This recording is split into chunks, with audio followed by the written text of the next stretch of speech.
Hey everybody, Jordan here with Farm Builder, and what we're going to go over today real quick is monitoring your sows in the week leading up to farrowing.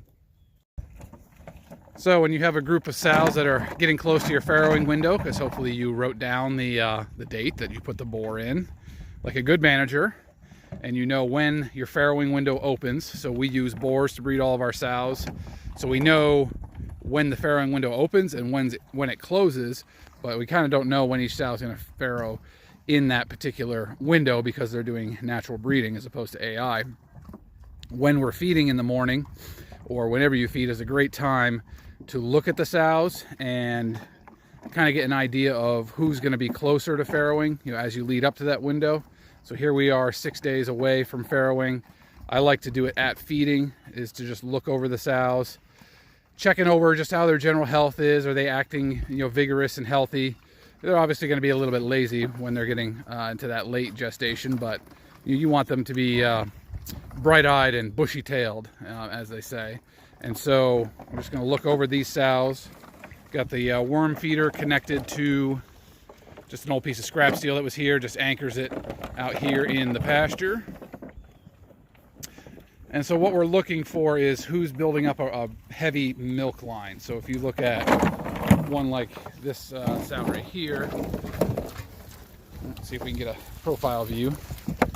Not much going on yet. It'll probably be much later in the window. Really hasn't even popped a belly yet. Goes that with, say, this one right here. You can see that milk line's really starting to fill out. That belly has really dropped and hanging low, kind of dragging a little bit. She's got a lot of piggies in there, 16 teats, so she'll be a good nursing mama when she gets ready to farrow. This one right here, and this is what it will look like about a easy there. This is what it'll look like about a week out from farrowing. Is that milk line really starting to fill out? Sows looking like they got a big belly. See this girl over here? Get a big belly. This one's very interested in the camera.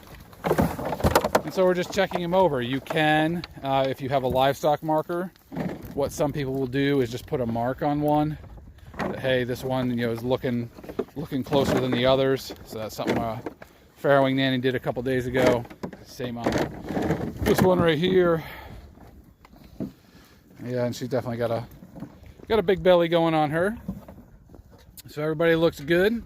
The other thing we do as well is up their feed just a little bit.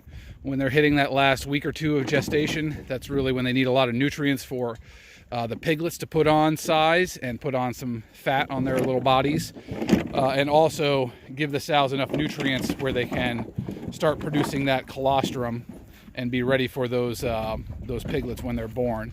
So we'll up their feed by maybe 20%. So we'll go from 5 pounds a day to maybe 6, and just make sure that they've got enough food to grow those piglets out, have enough milk, and not go into lactation under-conditioned and not doing well. A lactating sow is all about lots of quality nutrients, proteins, and fats, and not about being stingy and trying to get her into a certain condition. When she's lactating, you got to pour the feed into her, and you can start doing that a week or two prior. So these guys are looking pretty good out here on the morning chore route, and move off and get some other stuff done. So these are the shelters that we'll be using for them to farrow next week when they get going. We'll get these set up in the next couple days, and we'll be good to go for some early March farrowing here in Virginia. Hope you all enjoyed the video. Subscribe if you could, that'd be helpful, and we will catch you next time.